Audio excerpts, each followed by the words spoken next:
दोस्तों, अगर आप भी कैट या किसी भी ऐसे एग्ज़ाम की तैयारी कर रहे हैं जहाँ पर आपको English, reading passages, comprehension skills की प्रैक्टिस करनी है, तो आइए आप भी ज्वाइन कर लीजिए। हम लोग साथ में प्रैक्टिस करेंगे।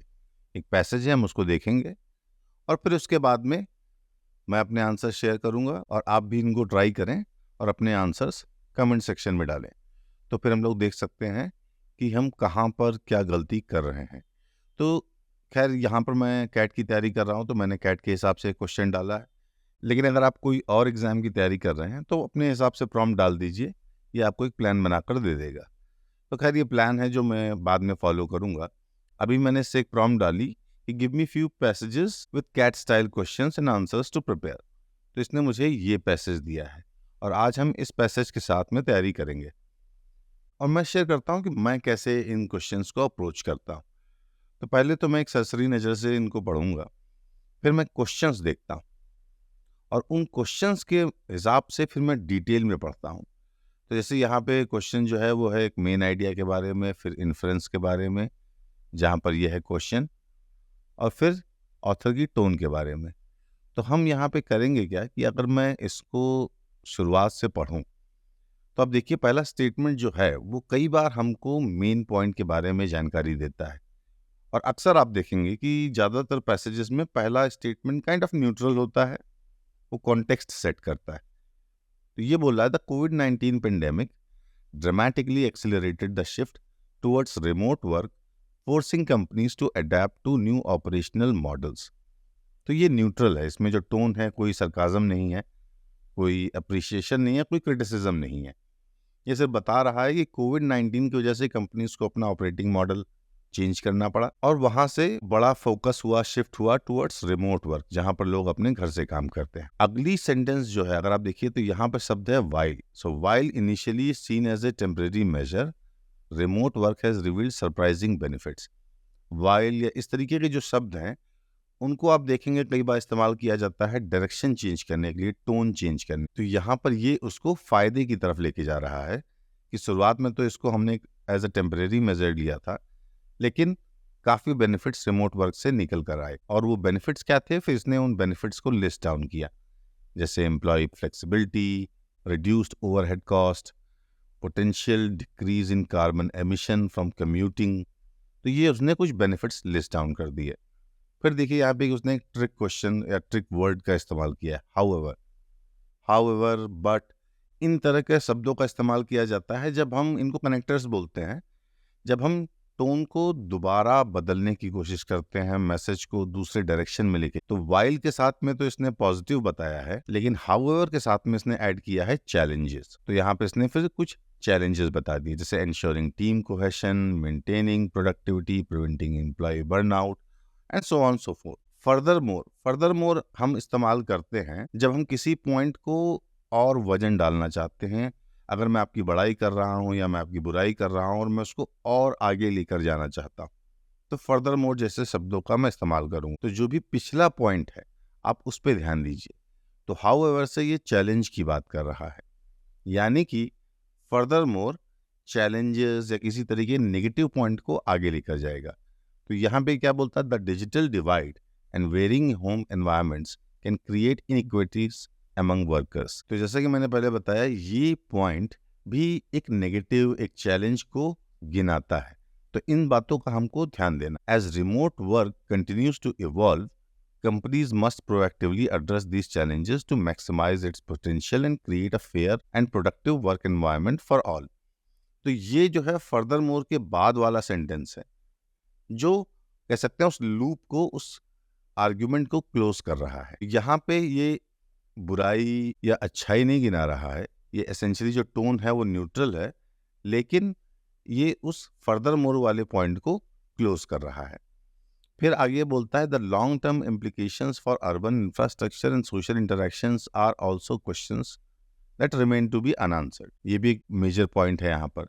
The future of work is undoubtedly being reshaped and careful examination of both the advantages and drawback is necessary. तो अब हमें इस पैराग्राफ को, इस पैसेज को अपने शब्दों में समराइज करना है। तो अगर हम मोटा मोटी बात करें तो ये रिमोट वर्क की बात कर रहा है जो कोविड-19 से निकल कर आया। इसके बेनिफिट्स हैं, जैसे लोगों का बर्नआउट नहीं हो रहा है, कॉस्ट रिडक्शन हो रहा है, कार्बन एमिशन कम हो रहा है। और इसके चैलेंजेस हैं जैसे टीम कोहेशन, मेंटेनिंग प्रोडक्टिविटी, ये इसके चैलेंजेस। और पैसेज यहाँ पर ख़त्म होता है कि हाँ भाई, जो फ्यूचर ऑफ वर्क है ये बदल रहा है और हमें ध्यान देना पड़ेगा इसके फायदे और नुकसान पे, और उनको उसी हिसाब से मैनेज करना पड़ेगा। तो बाय एंड लार्ज अगर हम ऑनसेट पे ही टोन की बात करें तो टोन जो है इसका pretty much न्यूट्रल है, मैं बोलूँगा, क्योंकि ना ये बढ़ चढ़कर बड़ाई कर रहा है, ना बढ़ चढ़ के बुराई कर रहा है, ये दोनों को गिना रहा है। मेन पॉइंट है इसका कोविड के संदर्भ में रिमोट वर्क। तो जो मेन पॉइंट होगा that will be your remote work. तो अगर हम यहाँ पे पहले क्वेश्चन को देख, जो ये कहता है which of the following best summarises the main idea of the passage, तो पहला ऑप्शन है कोविड-19 pandemic caused businesses to struggle with operational models, remote work is a temporary solution with more drawbacks than advantages. तीसरा point है remote work present both opportunities and challenges that needs to be addressed for a sustainable future. और जो चौथा point है the shift to remote work has been beneficial but will not last long. ऐसा कोई सवाल आपके पास आता है तो पहले तो आप एलिमिनेशन अप्लाई कीजिए, ऐसी चीजें जो क्लियरली गलत है, और आपका आंसर हमेशा पैसेज पे होना चाहिए। आपकी क्या राय है रिमोट वर्क को लेके, उस पर आपको ध्यान नहीं देना। बहुत सारे लोग सिर्फ रिमोट प्रेफर करते हैं, तो हो सकता है वो बस वो ऑप्शन सेलेक्ट करें जो उनका अपना बायस रिफ्लेक्ट करता है। ऐसा नहीं करना है, हमको करना यह है कि देखना है पैसेज में क्या है। अगर हम एलिमिनेशन की यहाँ पे बात करें तो पॉइंट डी जो है ये तो है ही नहीं हमारे पैसेज में, ये बेसिकली एक तरीके का statement, the shift to remote work has been beneficial but will not last long. ये कह रहा है भाई ये तो ज़्यादा चलेगा ही नहीं, और पैसेज में ऐसा कोई भी हमारे पास में जजमेंट नहीं, तो हमने हटा दिया डी को। अब हम ए को देखते हैं, cost businesses to struggle with operational models.